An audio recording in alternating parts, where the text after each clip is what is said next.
Yo, what's going on, guys? Welcome back to a brand new video. I hope all is well. Thank you guys so much for tuning into this video. I really do appreciate it. If you're absolutely addicted to the game of basketball like I am, make sure you click that red subscribe button down below and put that post notification bell on as well. It would be really greatly appreciated. And if you enjoyed this video, why not smash that like button? So I'm back talking broad NBA. It's been a while, but I was like, I'm gonna wait and see like when we're 4 games. Like, it's still very early through the NBA season, but I'm gonna go through like a bullet point, or go through my bullet points here, or my laundry list of things that have really stood out to me, good, bad, or things that I just think are interesting. And it's not gonna, like, my list is a lot different than other people's. Probably some people are just gonna put Lakers suck. No, duh, they look bad right now, but it's only 4 games through the season. Russell Westbrook, we know, is not playing well at the end of the day. They're a terrible three-point shooting team, but I know some Lakers fans probably wanted to hear that, or some NBA fans wanted to hear about the Lakers for 2 seconds, but no, the Lakers are not on my list. I do maybe have some things that are different compared to other fans, but yeah, the NBA season's been very interesting, and I've just really been excited to talk about this for you guys. So the very first thing I want to talk about is Jalen Green looks so freaking good. Jalen Green, gosh, I hate just like putting so much pressure on players. He was the second overall pick, obviously, but he looks like he could be a future superstar, a high-end all-star when you watch him from the eyeball test. And behind the scenes, he has an amazing work ethic as well. And I know a lot of people counted Jalen Green out when it came to his first half, or at least the 20, 30 games into his rookie year. He really struggled when it came to his efficiency overall, finishing at the rim from mid-range territory, from the outside. He had one of the worst defensive ratings like in the league when it came to defensively as well. And just opposing offenses, their eyes would light up when they would see Jalen Green's thin frame. They're like, this guy, and we know he's athletic, but we're going to be physical with him and really also set a lot of screens and try to bring mismatches at him and just get him scared on the defense side of the basketball, get him into foul trouble, get him fatigued. He is a rookie, and he was playing out of control. He just wasn't playing a high IQ volume of basketball. He would dribble the ball too long and just not cause good offensive possessions for the Rockets, and just not always consistently make the right reads. But the second half of the season, things started to slow down for Jalen Green, and he looked freaking amazing. The athleticism, him getting out in transition, that first step, that burst is absolutely amazing. He was starting to make better reads out there on the floor, and his shot was starting to fall from beyond the arc, and he was just damn good in the second half of the season that it was starting to pop up in my mind like, yeah, there's a capability he can win Rookie of the Year. That's how damn good he was in the second half of the season, how he just turned it around. But Scotty Barnes, you could say, and Evan Mobley were more consistent.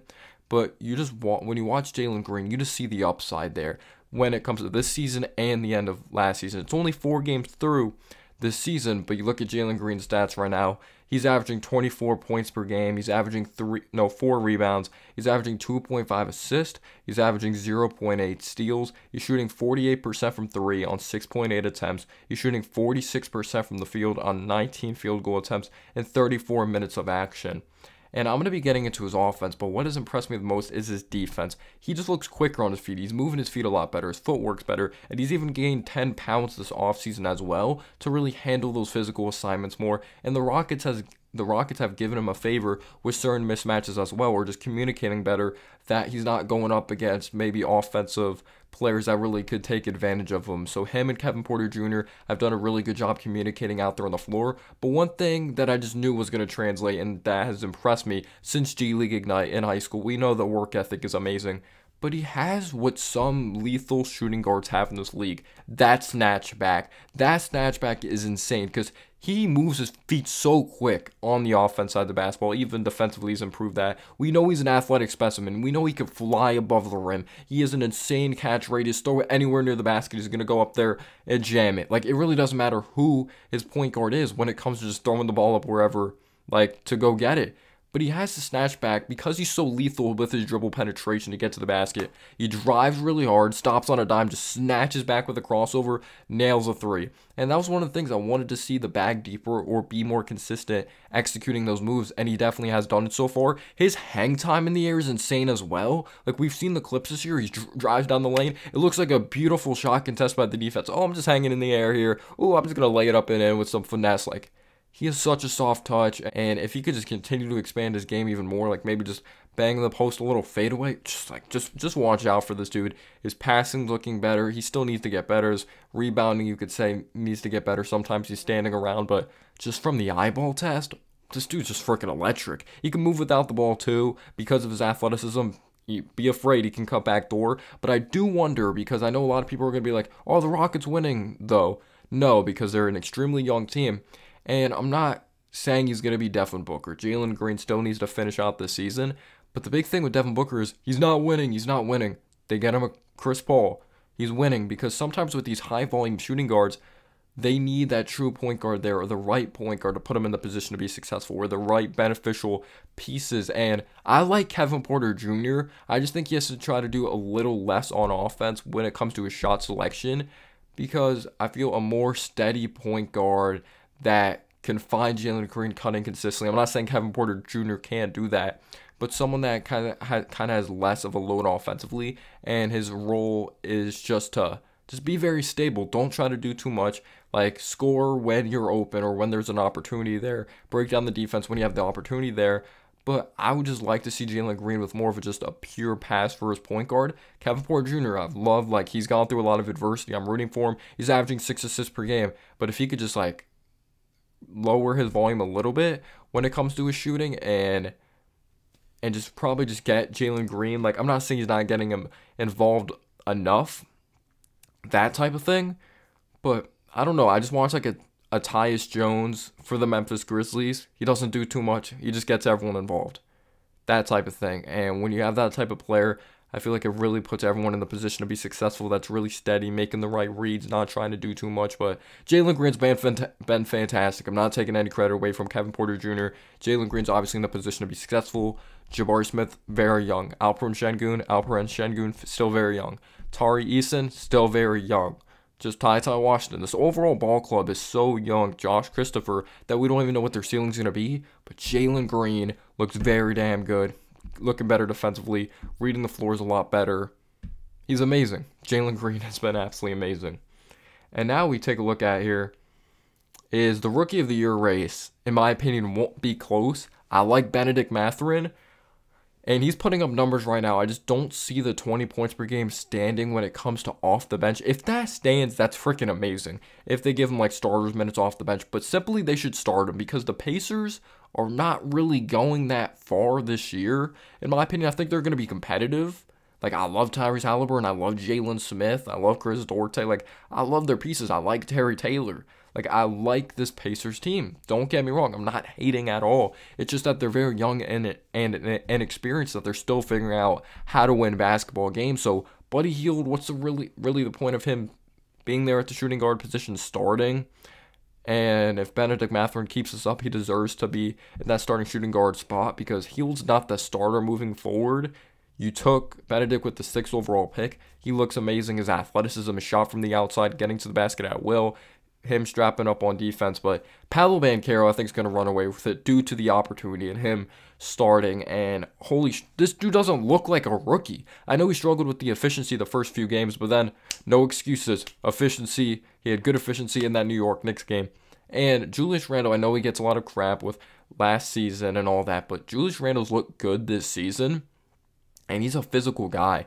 But Paolo isn't built like a rookie, and he hits some difficult-ass shots when he gets into that sidestep or just performing off the dribble. He hit one shot right in Julius Randle's grill. He gets to the free throw line like a veteran. He got to the free throw line 10 times versus the New York Knicks. He finishes strong. He is a face-up game. He is a post-up game. He's averaging 20 points per game so far. You look at Paolo's stats right now, he's averaging 22.8. It's only 4 games. I understand that. But you just see from the eyeball test. We saw this at Duke. We saw this in the Summer League. He's averaging 22.8 points per game in 34 minutes, 42.6% from the field. We understand he needs to get that efficiency up. He's not shooting well from 3. I guess you could say that is his Achilles heel, shooting 18% from 3. But he's not afraid to shoot them. His mechanics look fine, in my opinion. And his defense, like, the whole thing with him is he doesn't try defensively. I've just seen him engage and really try on defense. Yes, he maybe needs to get better with his discipline, but he's a rookie. He's averaging 7.5 rebounds, 3 assists, 1 steal, 1.5 blocks. He's the chase down block potential. He's athletic. Like, what can't, like, he's a solid passer of the ball. Maybe it's just like you have to give up on a play sometimes. Like, you don't always have to take a contested jumper there. You have very quality players on your team. But Paolo just looks like a grown man. He looks like a veteran. The way he just gets to his spots, I'm like, okay, this dude has a solid ass bag and he's a rookie. Just imagine what he's going to look like in a few years.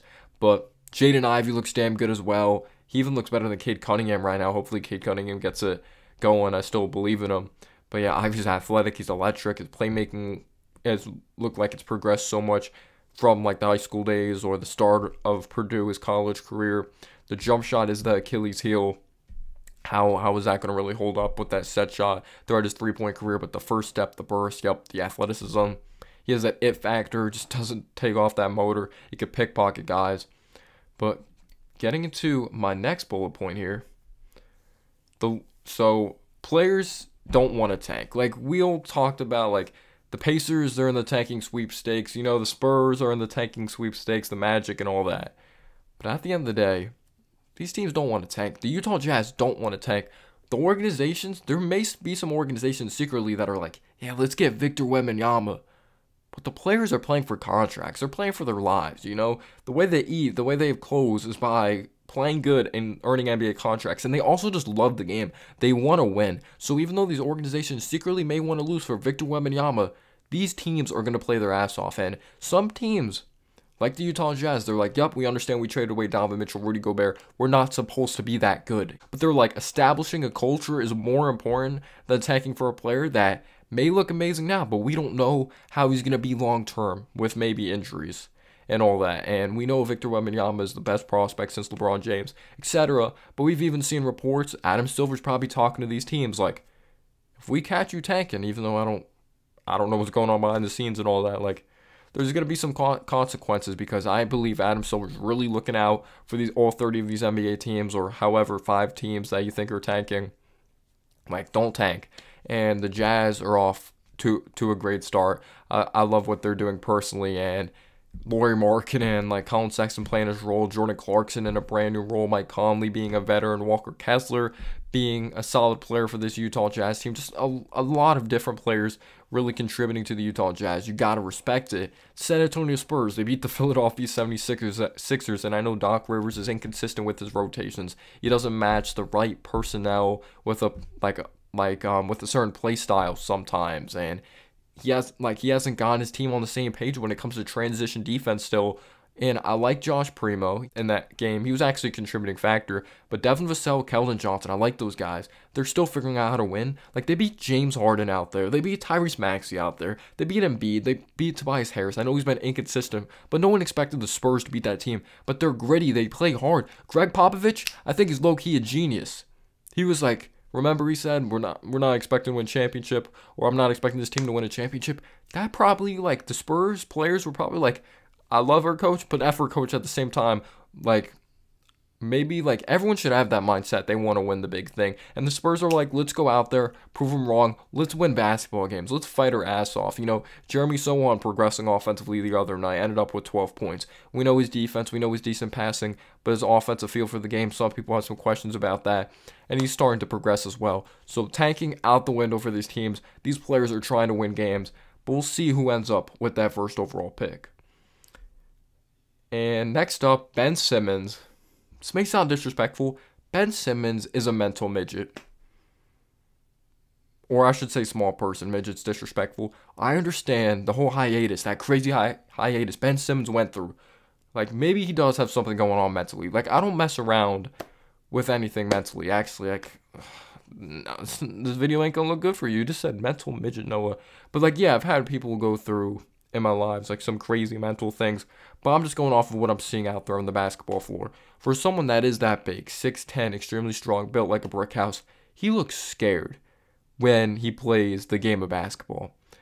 And it's just not beneficial for his team right now, because defensively, he does not look disciplined. I know there's some stupid foul calls right now, like, maybe you should say he shouldn't have fouled out in that game, but he's fouled out twice this season already out of 4 games he's played. And if you pull up Ben Simmons' stats here, so he's a good passer, he's a good rebounder, but even if you are playing in this Draymond Green type of role, you still got to be aggressive at times. And him picking up his dribble, afraid to attack the basket, afraid to take mid-range jumpers, afraid to take threes. The only three he's taken this season is when I believe the quarter's winding down and he had no choice but to chuck it up and he missed it. When you're afraid to dribble, penetrate, and attack down the lane, like Ben Simmons, one of the best parts of his game is getting into the paint, or at least before this whole hiatus happened. We already know he doesn't take jumpers from the outside. Then what? The defense is clogging up the paint. You don't shoot jumpers. You're still afraid to take them. You're afraid to go to the free throw line. That affects the spacing around a Kevin Durant. It affects the spacing around a Kyrie Irving. And Ben Simmons, I feel like he just doesn't have that mentality that I'm going to go out and prove people wrong. So far this season, I know there may be some rust there. He hasn't played basketball in a while, but we don't see that urgency from him, and I don't think we will see that urgency from him. But in 3 games so far this season, and 28 minutes per game, he's averaged 5.7 points, 53.8% from the field, 0% from 3, 6 rebounds, 7 assists, not a steal, not a block, 0.7, shooting 40% from the free throw line. He's been bad. When you're not disciplined defensively, he's going to have good moments. He's setting solid screens. Sometimes he's moving on screens. He's a good passer, and he's a good rebounder. But it's just if you're not rebounding and being aggressive in transition, or being beneficial, Ben Simmons could be better than this. Do I expect him to average 5 points all season? No. He's never been a 20-point per game scorer. I know the best he's probably been is 15, 16. Probably around there. We know he's not some crazy scorer because he's so limited and defenses could adjust on him. But he just looks scared. And he's come out with some quotes that he is pretty full of himself. He's confident of himself, but we don't see it. So it's just I don't really have a problem with being tough on Ben Simmons because he's aware, or sometimes he's just confident in himself, but it's just we see the production and we know what he's really not good at, and he's just, I don't know. I really don't know what goes through Ben Simmons' mind, but yeah, mental health is a very serious thing. We don't know what he's truly going through, but he's just off to a bad start if we're just not overcomplicating it in a basketball thing.